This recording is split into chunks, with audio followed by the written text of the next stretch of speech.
Okay, this generalized principle is an absolute game changer. I'll say that because it actually changed my life and where I play. And it's a simple question. Are you above or below this line here? Are you above or below the line? It's a simple question, and the great answer is that you're either above or below it. There is no grey, it's black or white. You're either going to be up here or down there. I'm going to tell you what down there looks like. There's three parts. The first is blame. This is where a person lays blame on someone else. Okay, we go external. We don't come from an internal place. So we point the finger. So you might want to point the finger. That's it. Pick up your finger right now and point to me, or point to someone else. And the thing is, when you do that, there's always three fingers pointing back at us. Okay, so when we go to blame, normally there's a reverse situation happening there.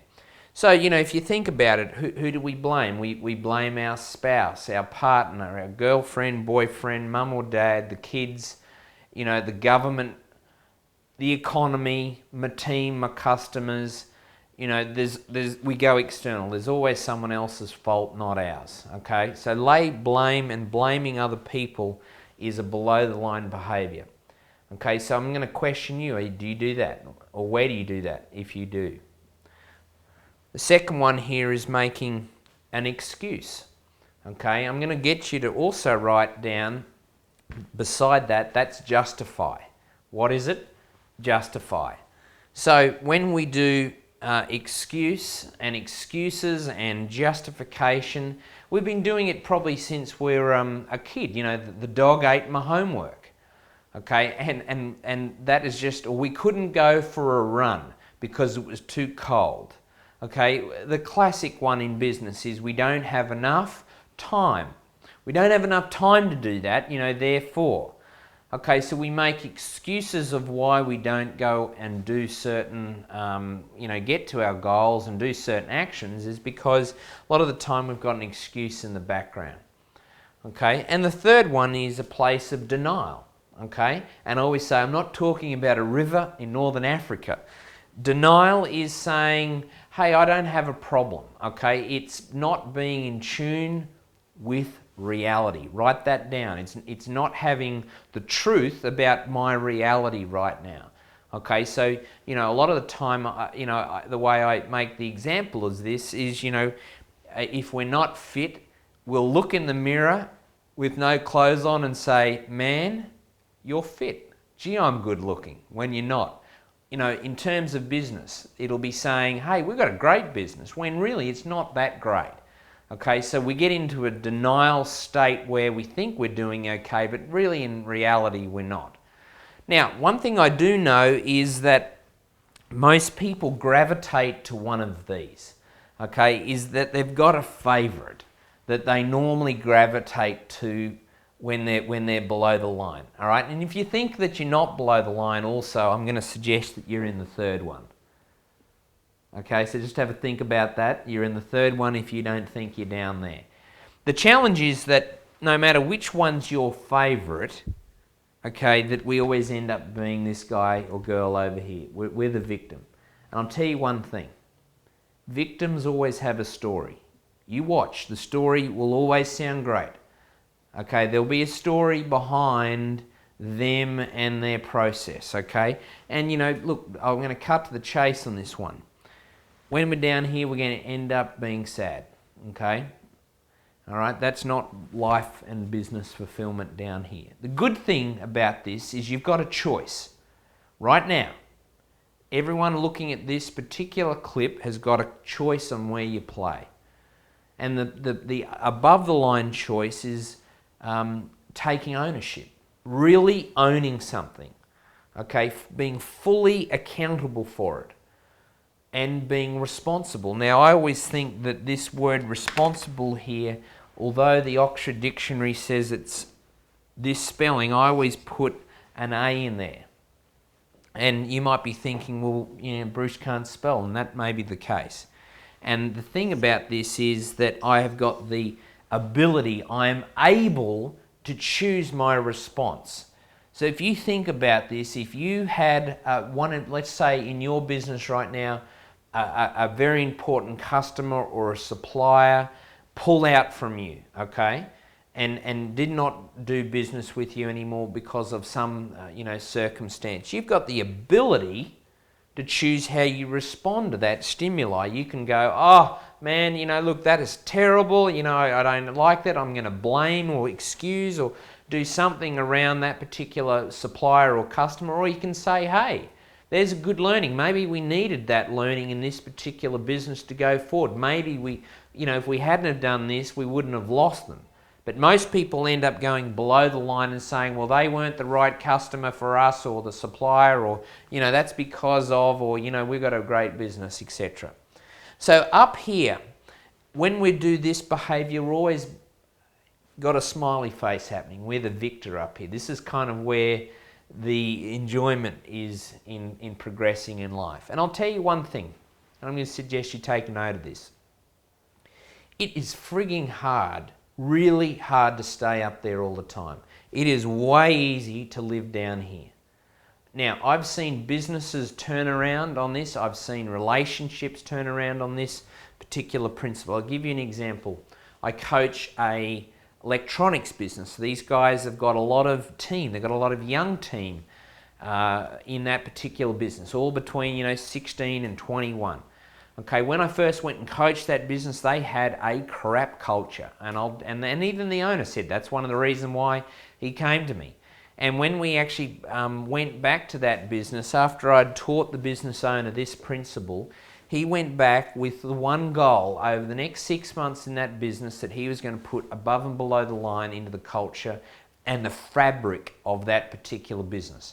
This guy went and printed off this particular principle, and he put it up everywhere. This thing was in the tea room, this was behind the counter, they had it even in the toilets, okay, they had it everywhere. There was like 60 above and below the lines on the wall. They trained this, they kept going back, and they made a culture of saying, even when the business owner was included in this, is that they would say, we are going to call people when they're below the line. So no matter what your place in the business is, when you go below the line, we're going to ask you the question, are you above or below the line? You can't say also, you're below the line, Bob, because when you do that, you're in blame. Okay, so you've got to ask them the question for them to actually take ownership on this. I also want to mention on this principle how this actually works. When in team members, okay, so team members normally start out most employees in some denial. That they won't be, the bad ones won't have any awareness of their behaviour. Everything's good, they don't know. They then move up the ladder to a place of making excuses. So once they've got some awareness of that, that they're late, as an example, let's say someone is late, continuously late. Half the time they may not know that they are late. Once they've actually got some awareness that they're late, okay, then they can say, hey, I was caught in traffic, etc. Then they move up to a blame. So, bloody traffic stopped me from getting here on time. That's kind of how it sort of starts from the bottom up. When they actually come to an above the line state, responsible, if you think about this, could be you, I might add, that a responsible employee will do the bare minimum. They'll arrive on the stroke of when they needed to start, and they'll finish exactly when they need. But there's no other extra effort. And it's not only just on what time they start and go, that's not the point, but they do the bare minimum to get the job done. They're at a sort of responsible. And then when they move to an accountability point of view, this is where a person allows other people to hold them to account. It's kind of like where you allow coaching to come into your life and someone to say, hey Bob, if you do this, we expect this by then, and you can hold me accountable to that. Okay, so that's kind of accountability. The supreme part of any team member is where we go to a place of ownership. This is where it could be their business. They actually put in so much effort Okay, it could be in time, it could be in just general energy that they bring to the table. They've put in so much energy that they actually take full ownership. They're fully accountable, and they've also got ownership, truly ownership of the business. And I'm not talking about you giving equity or shares or anything to that. That might be a strategy though. But these guys up and girls up here have taken supreme ownership. So in terms of above and below the line, I must have presented this about 20,000 times in the last decade. Okay, there is so much depth to this principle, and I'm going to suggest this to you as you have a good hard look at this. Really embed this into your life. I've seen homework with adolescent kids where it's not been done before. Once they actually got in and understood this, they actually were getting homework done, etc., etc. All my clients have actually got this on their fridge at home, okay, because this is a life principle. You know, this starts at home. Yes, it turns up in the business too, and you can do something like my electronics guy, but this starts at home. So where are you playing on this right now? If you had to give me a percentage, so if you said to me, Bruce, hey, you know, I'm going to spend 60% down there and 40% up there, you know, what would your percentages look like? My final on this one, write this down. People that are below the line always have these. They always have reasons. There'll be a story. Up here, people that are above the line always have results. And that could be results financially, wealth, health, relationships, doesn't matter. Okay, so I'm going to ask you, where are you playing? Where do you want to play? Let's not have reasons. Let's get out there, get above the line and get some results. This is a huge one. I hope you embed it into your business and, more importantly, your life.